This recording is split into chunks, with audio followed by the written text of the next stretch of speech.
Bom dia, meus irmãos, bom dia, amigos do Brasil inteiro, também alguns irmãos de outros países.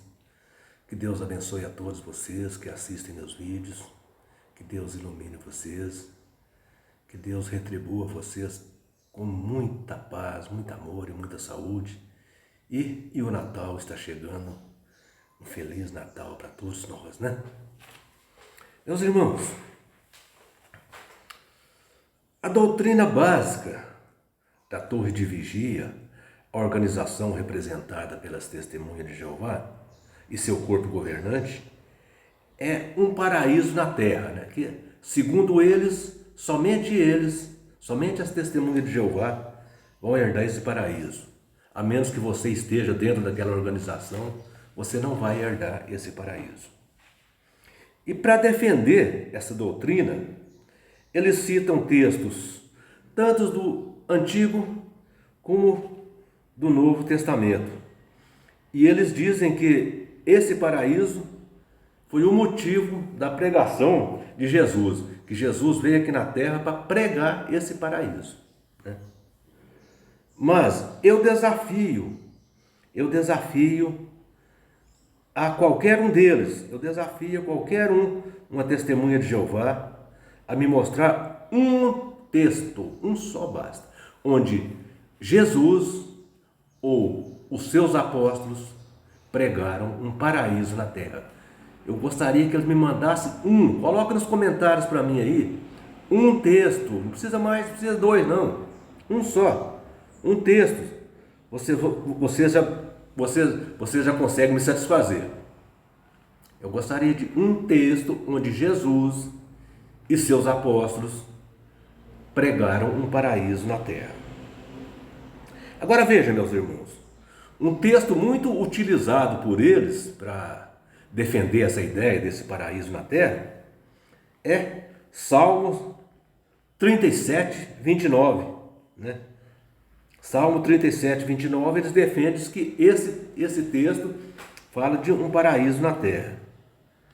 Mas o contexto histórico de Salmos 37, 29 mostra que esse texto ele não trata de uma profecia. Salmo 37, 29 não é uma profecia, né? Então veja aqui, presta atenção, meus irmãos, o contexto histórico desse texto de Salmo 37, 29. Presta atenção.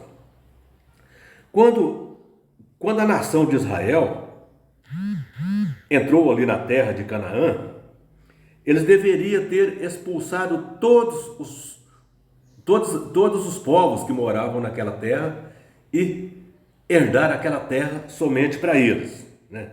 Aquela terra tinha que ser da nação de Israel. Por que Deus queria que eles fizessem isso? É porque aqueles povos que residiam ali tinham religiões diferentes, costumes diferentes, costumes pagãos, e Deus não queria que a nação de Israel contaminasse com a religião daqueles povos e com os costumes daqueles povos. Então Deus queria que a nação de Israel, ou seja, os filhos de Israel, expulsassem todos os povos que residiam na terra de Canaã. Mas acontece que Deus permitiu que eles continuassem morando ali no meio de algumas daquelas nações, daqueles povos ali, para testar a lealdade dos filhos de Israel a Deus. Então veja, Deus permitiu que eles continuassem morando ali para testar a lealdade deles a Deus. Mas aqueles povos incomodavam muito os filhos de Israel. Volta e meia guerreava contra eles. Então, quando Davi proferiu ali aquele Salmo 37, 29, ali, Davi estava falando de desapropriar aqueles povos e herdar aquela terra para sempre. Então veja que Davi estava falando de desapropriar aqueles povos que estavam morando ali em Canaã e a nação de Israel herdar aquela terra para sempre. Então veja que aquilo ali não se trata de um paraíso na terra.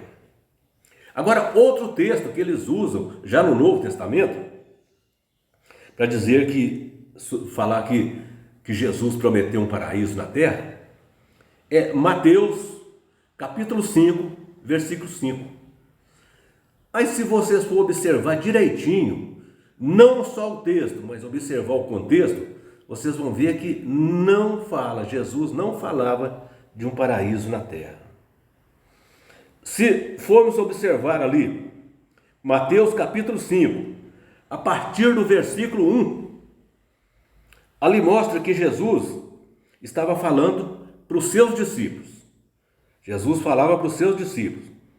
E os discípulos de Jesus não iam herdar um paraíso na terra caso houvesse esse paraíso.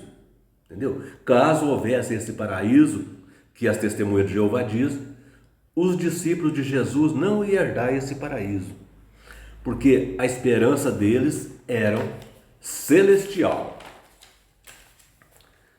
Agora me responda, por que é que Jesus ia falar de um paraíso terrestre para quem certamente iriam morar no céu?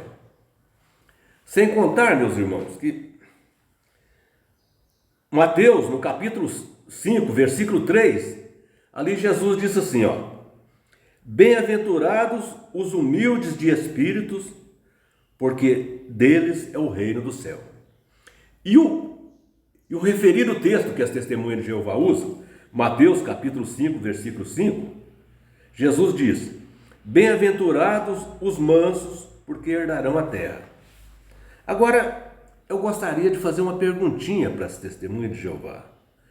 Mansos e humildes, manso e humilde não é a mesma coisa? Uma pessoa mansa não é a mesma coisa de uma pessoa humilde? Presta atenção. O humilde é humilde porque é manso. E o manso é manso porque é humilde. Entendeu? Então, essas duas palavras têm o mesmo sentido. Então, testemunha de Jeová, mansos e humildes não vão herdar o mesmo lugar? Outro texto muito citado por eles para defender esse paraíso na terra é Lucas capítulo 23, versículo 43. Aqui Jesus disse a um ladrão que foi crucificado a seu lado: em verdade eu te digo, hoje estarás comigo no paraíso. Jesus não disse aqui que esse paraíso é na terra. Jesus disse, em verdade eu te digo que hoje estarás comigo no paraíso. Jesus não disse que o paraíso é na terra. Jesus não definiu onde é esse paraíso. Agora, que a Bíblia fala de um paraíso, isso ela fala. A Bíblia fala de um paraíso, mas pode muito bem ser um paraíso espiritual. Eu vou citar dois exemplos aqui. Eu vou citar dois exemplos que mostram que esse paraíso que a Bíblia fala pode muito bem ser um paraíso espiritual. Não pode não haver nada de literal nisso. E as testemunhas de Jeová encaram como sendo literal. Por exemplo, Apocalipse capítulo 2, versículo 7, ali fala de a árvore de um paraíso, e esse paraíso é no céu. Apocalipse capítulo 2, versículo 7, fala de um paraíso no céu. E em 2 Coríntios capítulo 12, versículo 4, versículos 2 a 4, capítulo 12, versículos 2 a 4, ali o apóstolo Paulo diz que teve uma revelação ou uma visão do Senhor. Naquela visão ou revelação, o apóstolo Paulo disse que viu um homem que há 14 anos foi arrebatado ao paraíso no terceiro céu. ao paraíso no terceiro céu. Então, esse paraíso, literal ou espiritual, só Deus sabe, nós não sabemos onde fica esse paraíso. Sabemos que a Bíblia fala de um paraíso, mas não sabemos se esse paraíso é literal ou se é espiritual. Agora, caso esse paraíso seja no céu,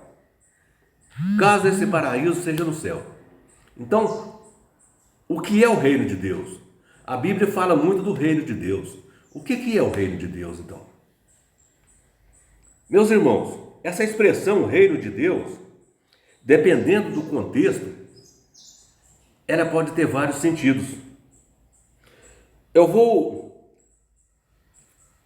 considerar com vocês dois contextos diferentes, mas existem vários. Vou considerar com vocês dois contextos diferentes, onde Jesus fez referência ao reino de Deus. E ambos são diferentes um do outro, mas existem vários outros sentidos para essa expressão reino de Deus. Por exemplo, em Marcos, no capítulo 9, versículo 1, Jesus disse que entre os seus discípulos que estavam ali com ele, estavam ali presente, havia alguns que não passariam pela morte antes da chegada do reino de Deus. Preste atenção, meus irmãos. Entre os discípulos que estavam ali com Jesus, havia alguns que não passariam pela morte antes da chegada do reino de Deus. Então, o que é que nós podemos entender com isso? É que o reino de Deus estava próximo, que o reino de Deus viria alguns anos depois, alguns poucos anos depois. Não é isso que nós podemos entender? Agora, em Lucas, no capítulo 17, versículos 20 e 21, Jesus diz que o reino de Deus não vem com visível aparência, porque o reino de Deus está dentro de cada um de nós. Preste atenção, o reino de Deus não vem com visível aparência, porque o reino de Deus está dentro de cada um de nós. Preste atenção, Lucas capítulo 17, versículos 20 a 21.